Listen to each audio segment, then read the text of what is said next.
Hello, travelers. Welcome to Reach the World. For over 20 years, Reach the World has used virtual exchange to inspire youth to become curious, confident, and compassionate global citizens. My name is Tim, and this week, together with Citi's E for Education campaign, we're going on a journey to explore how global citizens can put that valuable skill set to work as part of a global career. Throughout this week, we'll be connecting with Citi employees and financial capitals around the world. They've generously agreed to share their stories, observations, and tips for finding success in this highly interconnected global economy.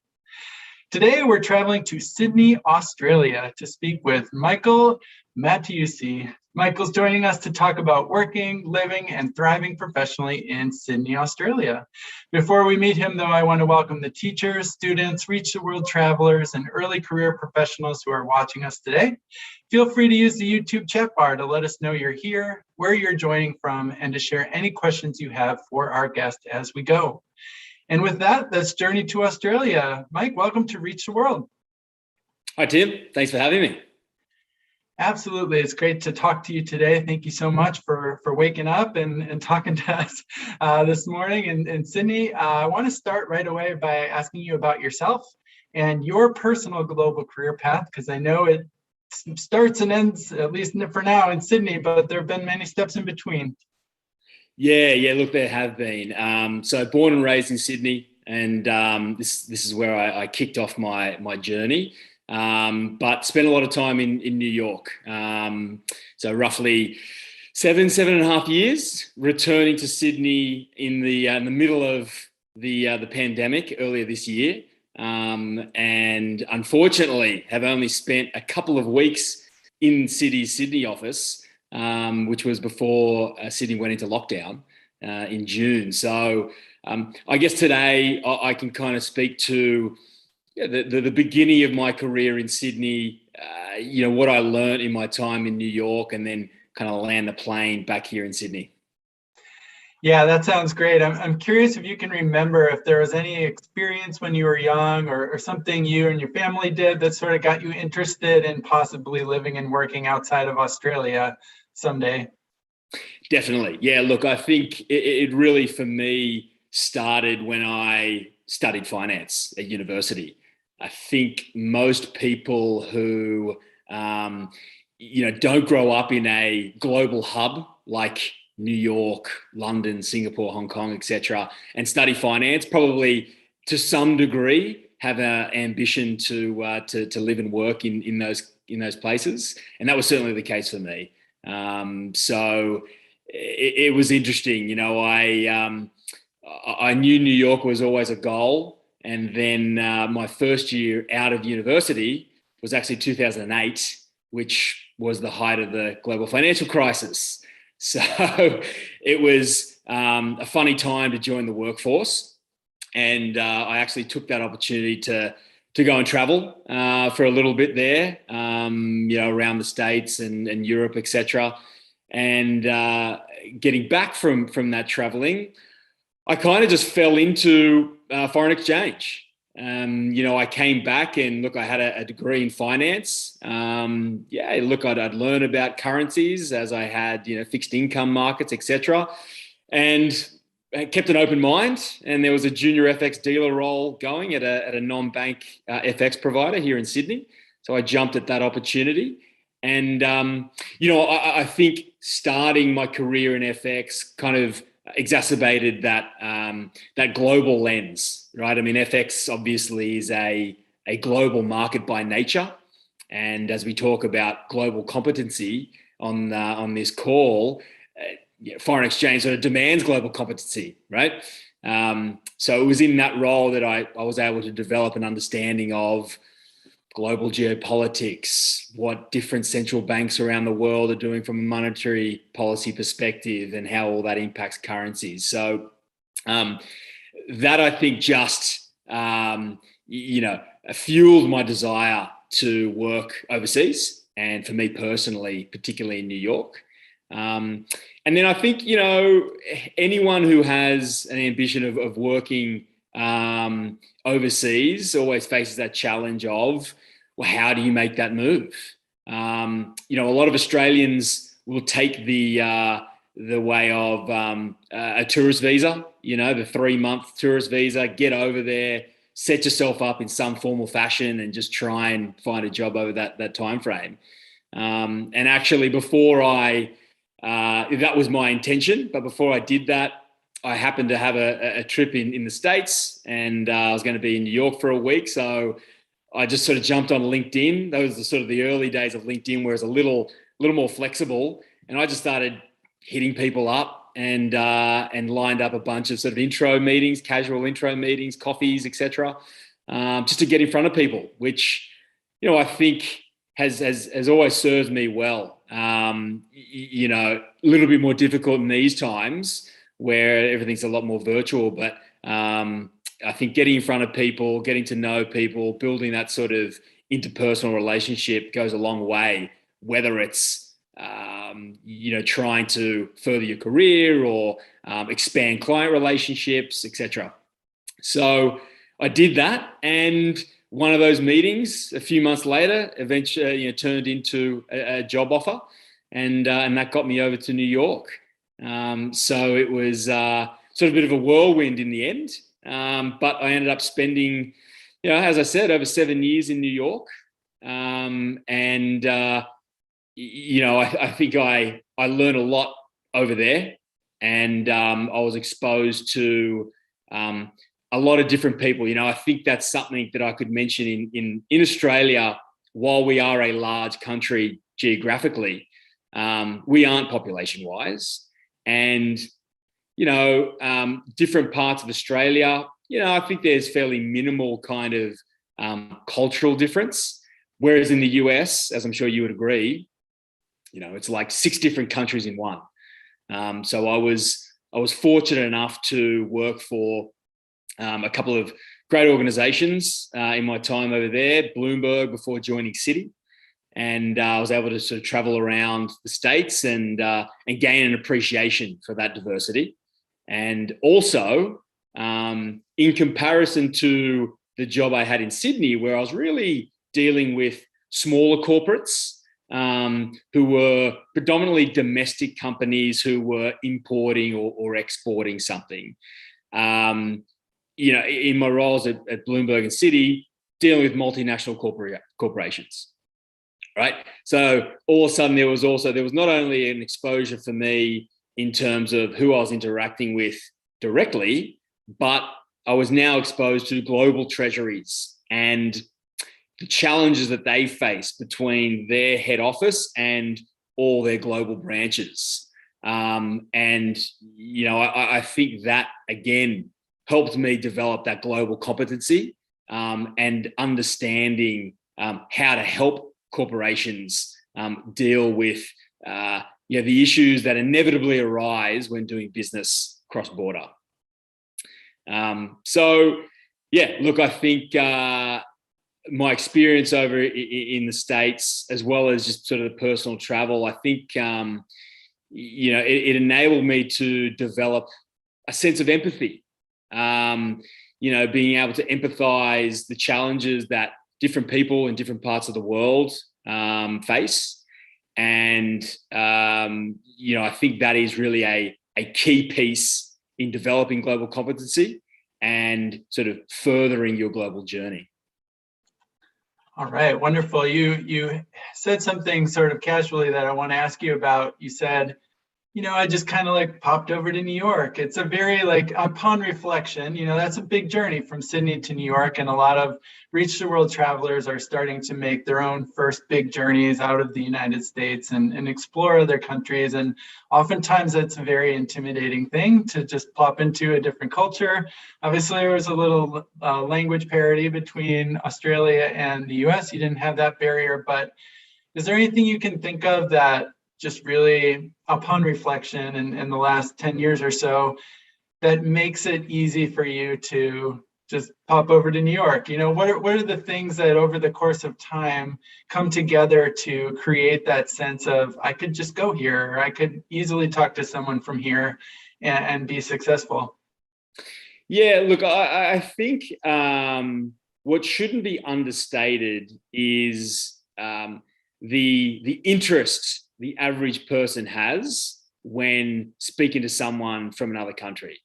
And for me, that gave me a lot of comfort. It's people I find are genuinely interested in, why did you decide to come to my country?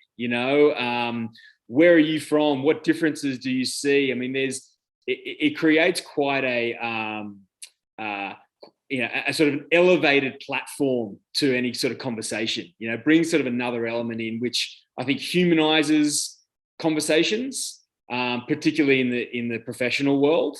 I can't tell you how many times I'd be speaking with an American colleague or client, and they'd say, I'd love to go to Australia, and if I go, where should I go? Oh, my brother or my father visited Australia back a number of years ago. So I think that lessens the intimidation, and in fact, I don't know. Look, obviously, it requires a bit of confidence to sort of throw yourself out there. But from the audience that is listening to this call, there's obviously a personality trait that is driving them to think globally, and that is motivating them to want to work and live in other parts of the world. And so I think you've just got to embrace that, and you've got to allow that to give you a sense of confidence that you'll figure it out, right? And I think that's really the attitude I took. I had the benefit of moving to a country that spoke the same language, so I can't really comment on the difficulty that could pose, which would be significant. But human beings adapt, and I think you'd be amazed with how quickly you can kind of pick up on any sort of cultural differences, any sort of cultural sensitivities. And I suppose that would be another point to highlight. Mm-hmm. Be conscious that you are in another country. You may not know everything about that country, that culture, etc. And so be sensitive to those sort of factors. And listen, hear people out, try and expose yourself to different types of people in those markets, and sort of build that sense of appreciation before maybe thinking that you know everything about the place you're in. I'm really glad you brought that up. It's a great segue to sort of our second topic that I wanted to talk about, specifically about Sydney and Australia as a place to live and work. You were born there, you live there now. Is there anything within a professional environment that people should understand about living and working in Sydney? What makes it such a great place to live, and how can you sort of be your best worker in Sydney? Yeah. Look, I'm going to have to be a little bit creative in terms of my reintroduction to Sydney, because as we chatted about before, I made the transfer 2 weeks before Sydney went into lockdown. So I spent 2 weeks in the Sydney office, and have been working from home since. You can probably tell I haven't had a haircut in a few months, and I'm not the most professional background. But what I would say is, I suppose, specific to foreign exchange and kind of the market that Sydney is compared to New York. Maybe I'll start there. The trading hours, I think, impacts culture in the office. So New Zealand and then Australia opens the foreign exchange market every day, and then as we kind of get to the traditional end of the business day, Singapore's still in the middle of their day, London's coming in, so there's sort of a longer tail to the end of the day here in Sydney, whereas in New York it's a bit more of a defined session. You come in, right, as London's sort of in the middle of their day, but you're sort of closing out the trading day. So I think that has an impact in culture and business hours. But I would say that Sydney, like New York, is a very diverse demographic. quite like America, we are a country of immigrants. And so I think there is a need to understand and appreciate that diversity and leverage it. Not only are there a number of different cultures in a given Sydney office, but quite like myself, we are a smaller market, and you often get a lot of people that will work in New York, London, Singapore, Hong Kong, etc. So there is a lot of expertise, I think, in the average Sydney office, and so there's a lot to be leveraged there, particularly for younger staff. I suppose another point to make, as we kind of think through the sort of global lens, Australia and New Zealand culturally is a little bit different to the rest of Asia. And so I think when working for a global organization, Sydney can work a little bit more independently because of the trading hours and also that sort of cultural difference between the rest of the region. And so that creates, a little bit more of a sense of independence. Everyone kind of does a little bit of everything. We're a little bit maybe less reliant on, a hub here.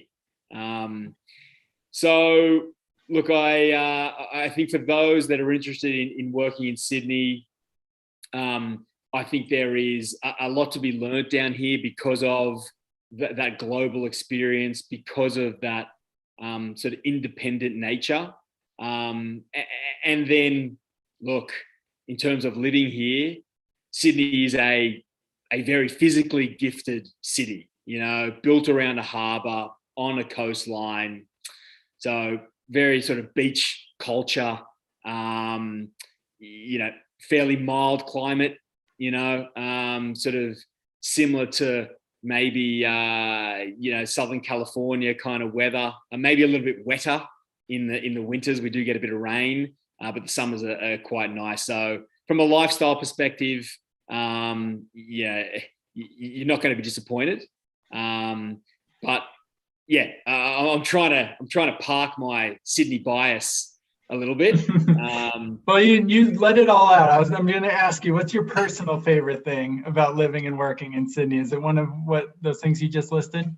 Yeah, I think so. I think, look, the working in New York definitely gave me an appreciation for the four seasons. And there is something very beautiful about the true four seasons. But look, anyone that's from the Northeast of the States knows that, come sort of January, once the holiday novelties sort of, behind you, those few months of darkness gets pretty tough. So I think the climate here is hard to beat. And just a very active, because of that climate, a lot of outdoor activity, beaches, multiple beaches are accessible. So I'd say that's probably one of the biggest draw cards. Yeah. All right. Yeah, it sounds very, very nice, especially as I'm calling from Chicago and winter is approaching. I have to tell you about it. What would you say? I know things are a little weird right now with the pandemic and your work day, but on a typical work day, what would your day be like? Yeah. So again, we open sort of the global market, right? So there will be a lot happening overnight that we need to catch up on, and so the mornings can be quite busy from that perspective. And then it's once the sort of the local clients start sort of coming in, there's a pretty consistent work stream throughout the course of the day. Working on the FX dealing desk, obviously it always requires coverage, so teamwork is critical. There needs to be sort of adequate coverage on the desk at all times as clients are calling in or coming through on Bloomberg chat, etc. So for us as foreign exchange dealers, where we face the client, right? So we are sort of the front office in that regard, and we manage those client relationships. but then we also need to have strong internal relationships with our traders who are making the market. So we're kind of managing both of those relationships throughout the course of the day. As I said, fairly consistent work stream. And then as we sort of get later into our day, London comes in. So a lot of the things that they sort of left us overnight, they're sort of getting up to speed on. And so conversations may kind of continue from the prior day into sort of our night. So we're generally accessible sort of later into the day from that perspective. Australia is also a key market for multinational corporations. So any sort of trade execution that needs to be done early in the trade day, say for Asian currencies, etc., that have same day cutoffs before the likes of London and certainly New York come in, relies on us. So there is a tremendous sense of global coordination, which is nice. And so we speak to our counterparts in those hubs very, very consistently throughout the day. I was going to follow up with that question. How often are you on the phone with London or New York or Singapore on the average day? Yeah, look, a lot. I mean, Singapore, depending on daylight saving, is only ever, a few hours behind us. So certainly we're in contact with them throughout the course of our day. And then, London sort of generally comes in, around sort of 5 p.m., 6 p.m. our time. And so, again, that can kind of cause our close of business to be a little later. New York, we're really quite dislocated. So it'll be, 50 emails in the morning coming from New York that we'll kind of have to get across. And so it's a little bit of a different relationship with those guys, but certainly, over email, it's daily, no question. Right, very interesting. Definitely a global career from how you describe it. I was wondering, sort of like specifics of your job aside, what global career advice can you share with young people who hear what you're saying and think, wow, it sounds super exciting to be so connected to so many places simultaneously, have my finger in sort of the workings of the financial world and what's going on around the globe? What can they do or practice or gain as just general skills to make themselves strong job candidates for a position like yours? Yeah. Look, I would say my number one piece of advice is to prepare. People watching this obviously very used to preparing for exams, right? Continue that habit. Prepare for whether it's an interview, a client meeting, an internal meeting, a presentation. Preparation, I think, is key to delivering your best self, ensuring that you're maximizing the opportunities that come your way. And it's just, I think, a really good, healthy habit to get into, to not don't minimize things, don't take things for granted, do your homework, and it'll always shine through. I would also say that, look, having goals is critical, no question, right? So again, a lot of people listening to this will have a goal of what you mentioned. Okay, working for a global organization in some sort of global facing role, etc. That is important to have. But I would also say that being flexible in terms of the path to get to that goal is equally important. I mean, we live in times now that, are changing more than they ever have, irrespective of COVID. Technology is disrupting every industry that we have on this planet, and finance is no different to that. And so things change very quickly. Things are very dynamic. So as natural as it is for some people, myself included, to kind of, map out each step, and I'm going to go from here to here to here, and this is how I'm going to get to my ultimate goal. think you got to be open-minded. You got to be flexible within that, and open to opportunities that maybe you hadn't thought about before, because they will appear now more than ever. So I think being adaptive and making that a strength of yours, I think, is incredibly empowering.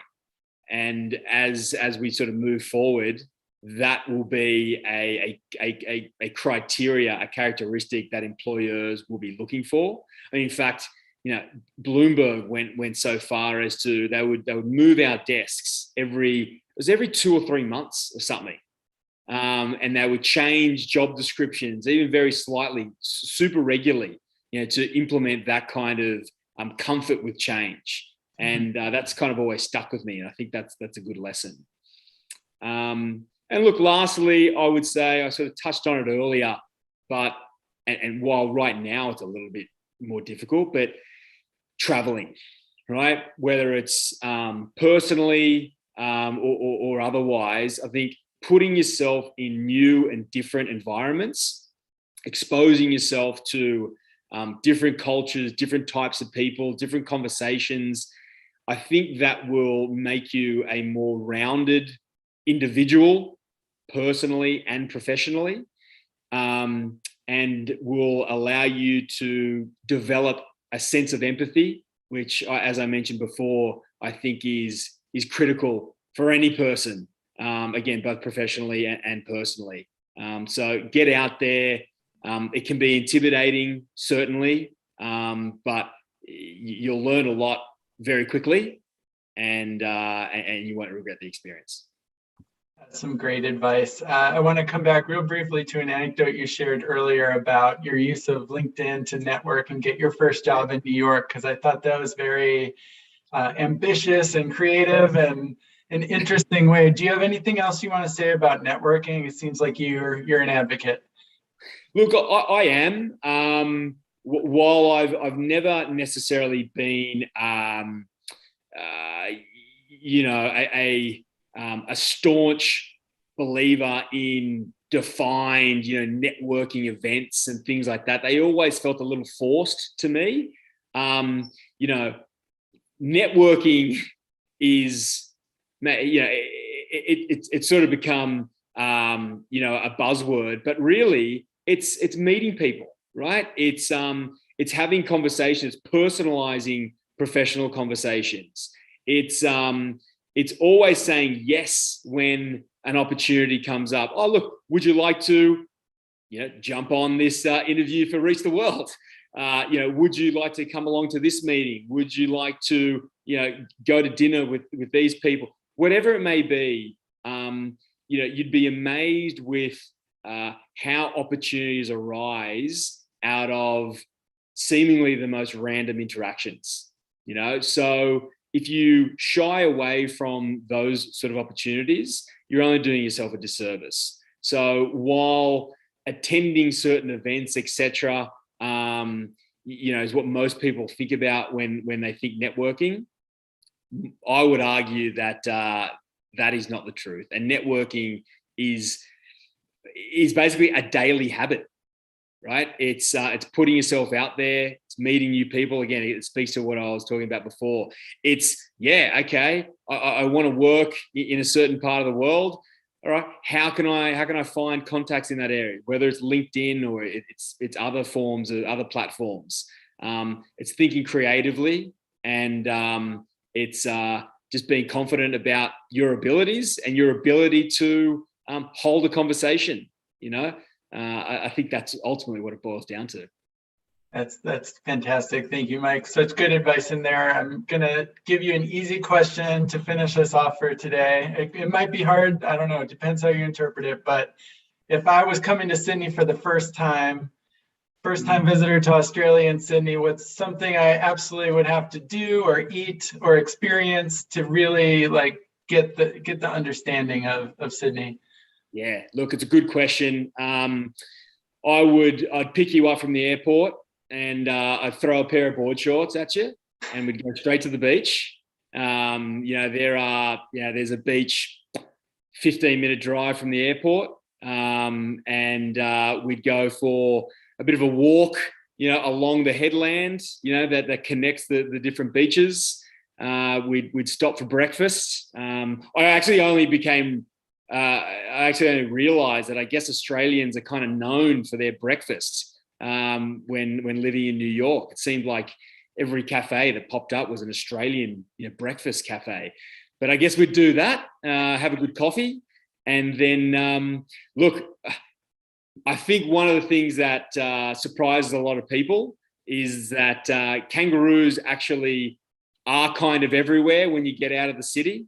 So we could go for a little drive up the coast to maybe a little beach town, an hour outside of Sydney. And I'm sure we'd come across a couple of kangaroos along the headland there, which day one in Australia, I suppose that's a win. That sounds amazing. Thank you so much for that great advice, and thank you for all the sound knowledge and wisdom that you shared with us today as you spoke about your global career journey. Really appreciate your time. Thanks to our entire audience for tuning in today. There are many more Citi Global Career Journey stops to come, so stay tuned, happening all this week. If you missed any of our previous stops in London, Johannesburg, Tel Aviv, Sao Paulo, Seoul, Bangkok, Singapore, Kampala, all over the place, you can find recordings of those events at Reach the World's YouTube channel, where we've set up a special Citi Global Career Journey playlist. So special thanks to the Citi E4Education campaign and to all our many Citi volunteers for making this special learning experience possible. Thanks again, Mike. See you next time. Thanks, Tim. See you later.